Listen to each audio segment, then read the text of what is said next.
I have been the loyal squire of Lord Lysander for more than 12 years. My name is not important because history takes no notice of people like me. Lysander, however, is different. I have known since I first set eyes on him that he would change the world. And here we have the first campaign. Lord Lysander gathered the remnants of the kingdom of Erathia and formed the new kingdom of Peleadra. But his greatest threat comes in the form of a knight who claims he's the last surviving member of the Griffinheart line. Lysander knows in his heart that this man is lying, so he embarks on a quest accompanied by some new friends to uncover the truth of this usurper's ancestry. Scenario 1. Peleadra is in turmoil after a knight named Sir Wharton, claiming to be the Griffinheart heir and rightful ruler of the kingdom, publicly draws the Griffinheart blade from its scabbard, something only a Griffinheart can do. Lord Lysander remains in control of Peleadra, but the rebellious knight is gaining popularity. Some of the nobles have already pledged their alliance to Sir Wharton and have seized control of 4 of Peleadra's gold mines to fund his army. In order to win this, we need to defeat the Normic and Kylene heroes. To lose, we must lose only Lysander. Lysander, 2 of my most powerful heroes. Yeah. We can choose stationary guards or mobile guards. I'm going with stationary guards because I want this to play a bit more like the previous games. We can also choose anywhere from a beginner's game, novice, to champion, but I'm going to play on advanced, in which my enemy and I start with the same amount of gold and resources. Also, there's a lot of reading in this game, so buckle up. I'll try to make this as interesting as possible though. I have been the loyal squire. Yeah, we've read that. When we first met, Lysander had been a teen with web-thin whiskers on his chin. I learned later on that he had only been 16 when Queen Catherine knighted him. Everyone thought he was older because of his size. Even then, he had been strong-willed and single-minded with an idealistic drive to make the world a better place. Perhaps if I were a proper historian, I would begin my story at the beginning. I would write of the attack on Lysander's family that separated him from his siblings, killed his parents, and forever fueled his hatred for the evil necromancers who performed the deed. I would tell of his quick rise in the Erathian ranks, and how he became one of Queen Catherine's favorite knights. Perhaps I would even tell you how he led thousands of refugees through the portals to this new world before the Reckoning claimed the old one. But I will not. I will tell you of the events that took place 4 years after the Reckoning. Lysander was hard at work making his dream of a utopian kingdom where no one goes hungry and everyone feels safe a reality. He didn't notice the atmosphere of dissatisfaction brewing in Peleadra. Too many of the nobles were displeased with Lysander's insistence that we leave the old world and its memories behind and start over. The nobles who clung to the old ways liked their position in society. It was probably foolish for Lysander to expect them to just forget. But then, when Lysander sets a goal for himself, nothing can sway him from his course. Not even logic. Whatever the reason for the rebellion, it was the perfect climate for Sir Wharton to appear. Wharton stepped before Peleadra's court and claimed that he was the illegitimate child of King Griffinheart, and thus the rightful heir of Peleadra as well.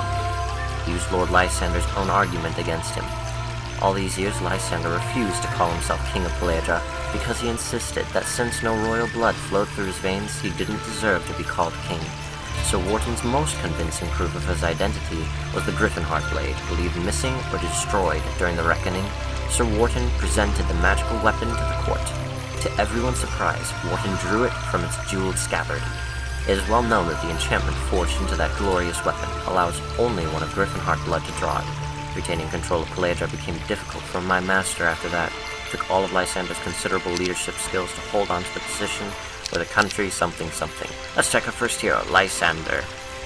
He's got 25 archers and 30 squires, basic tactics and basic defense. Our second hero is Doreen, the level 1 priest. And our third hero is Mullich, the level 1 knight. Now the first thing that you will notice about this game, as it differs from Heroes of Might and Magic 3 and the previous games, is the map. The second is the castle.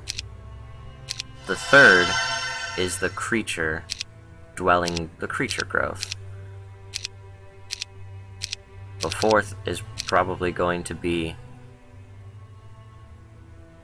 the structure of town buildings, how that all fits together. But I will get into each one as it becomes appropriate. At the moment, please don't be discouraged by the fact that the game looks so different. It's a great game, really. We just built the guardhouses in both our first and second towns, the names of which I haven't checked yet, but I will soon. Just give me a moment. I can't purchase a third guardhouse because I've run out of... What is that? Ore? No, cash. Treasure chest. Let's send Lysander the first treasure chest of the game. 1500 experience, and they level up. We can give him basic offense, basic leadership, or advanced tactics. I'm going to give him basic leadership because that gives us +1 to morale and to luck. Okay, along the map, you'll find many different things from Heroes 3. For example, lesser artifacts lying on the ground, such as this longsword. Also things like backpacks that have various items in them, like potions. And things like Beastmaster's huts and, you know, stuff that'll become apparent. By the way, that circular spinning stone, that's a learning stone. We're not going to recruit any squires. They're the weakest unit of the castle, except for peasants.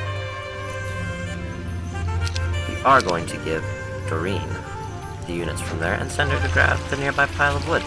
And the backpack. Some unlucky adventurer must have left this backpack and we got some leather armor, which is essentially a lesser artifact, but it's not technically an artifact, so to speak. The next thing you'll notice about the game is the descriptions of army sizes. I don't know them all by heart yet, but I'll tell you about the size if I can. For now, realize that there are scores, bands, and that's all that I remember at the moment.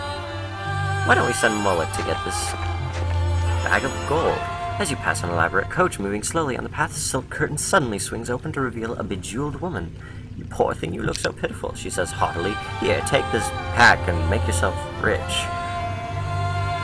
Even though she's not a favorable person, her gift is a favorable one. We will now build the guardhouse at High Wycombe. Great. Let us end. First turn. Alright. Oh. The abandoned sawmill is guarded by dozens of skeletons and several ghosts. Yeah, let's fight it. I need the mines. Alright. Dozens is, I'm guessing, replacing what lots meant in Heroes 3, 2, and 1. So I'm guessing it's 20 to 50. We shot the ghosts with Lysander. That's the next thing you should notice about this game, is the combat setup. Rather than a hex grid, you have a three-dimensional battlefield with little squares.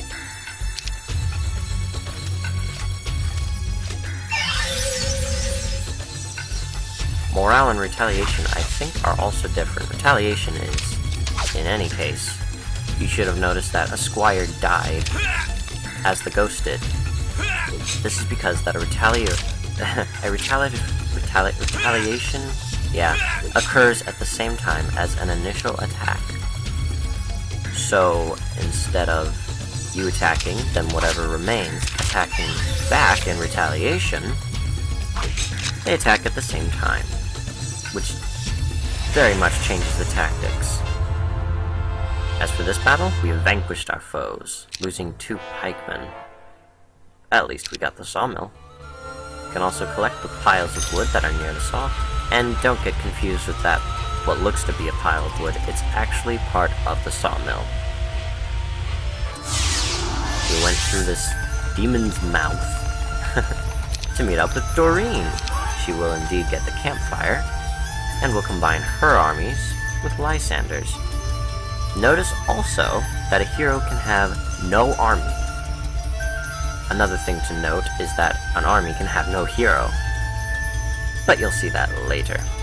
Also, we're giving this lesser artifact to Lysander, who also has a crossbow, a longsword, and a couple of potions.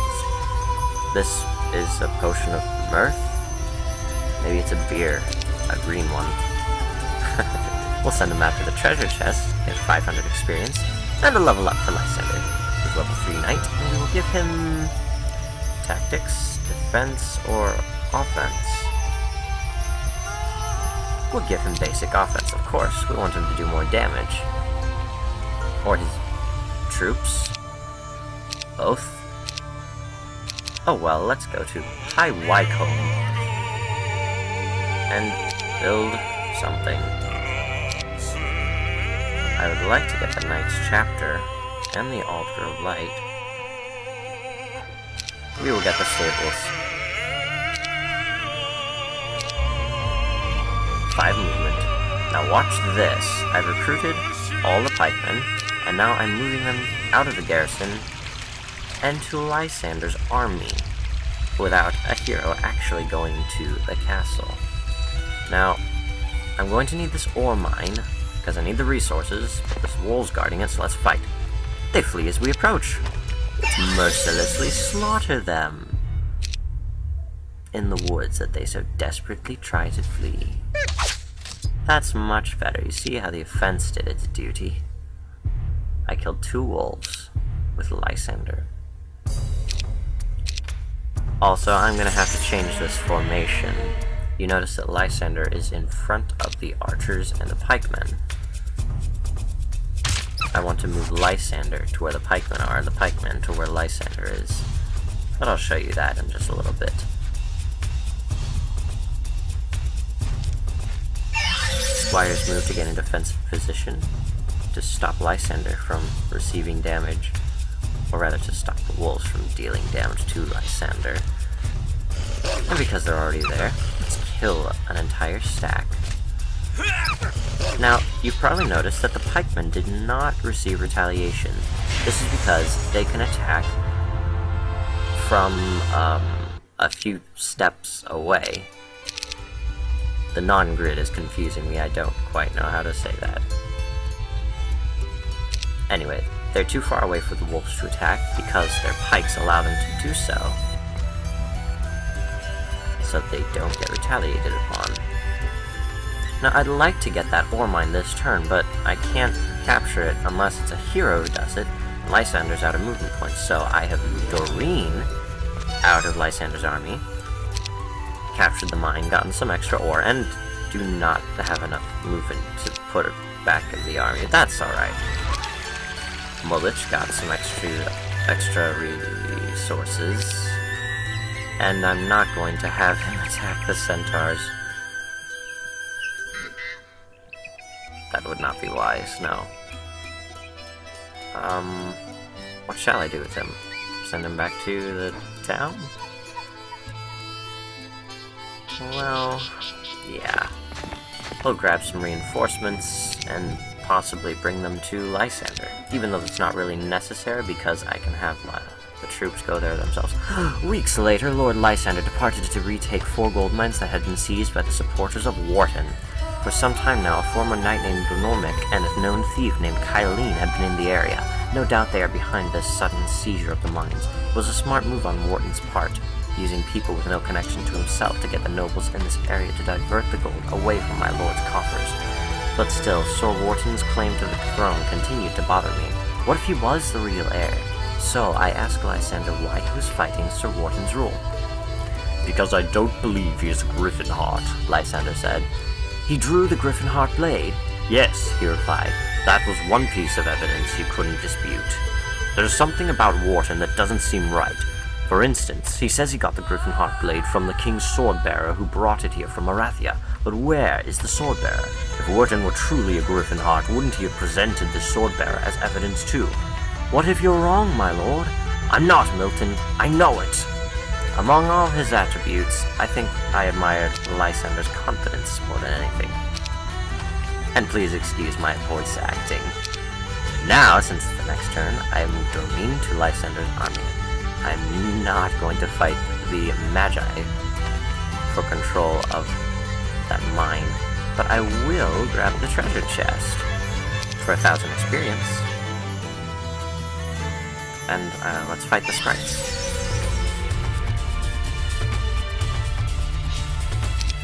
This should be a pretty easy battle. despite the fact that there are 78 sprites in total. We should be able to take out an entire stack with our archers. Even though that might be a little bit slow, they can still one-shot everything. And I don't want to lose any pikemen, so I might use Bind Wounds to heal them. Which is another difference between this game and the previous ones. The spells are way different. I'm not even used to all of them yet. We will, however, bind the wounds of the pikemen. No, don't stand there and get attacked. I won't worry too much about losing any of these squires because they're too weak to care about. I will, however, bind the wounds of the pikemen again and have them attack sprites in the left. It's not technically a corner since the grid is aligned weirdly, but that's alright.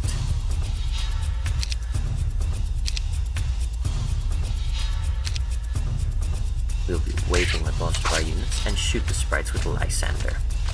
Pikes will strike the final blow.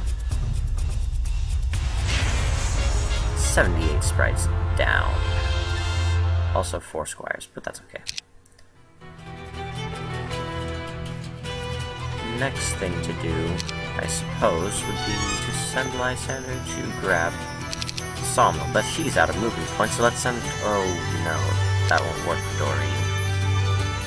Or the squires, because they're out of movement. What about the pikemen? No. The archers? Well, Lysander. And he's not even close to... Well, that didn't work. Not enough... Okay, I won't make such a disorienting move ever again. Trust me. I will send Doric to end this video and this turn. But we'll be back, so see you later, peoples.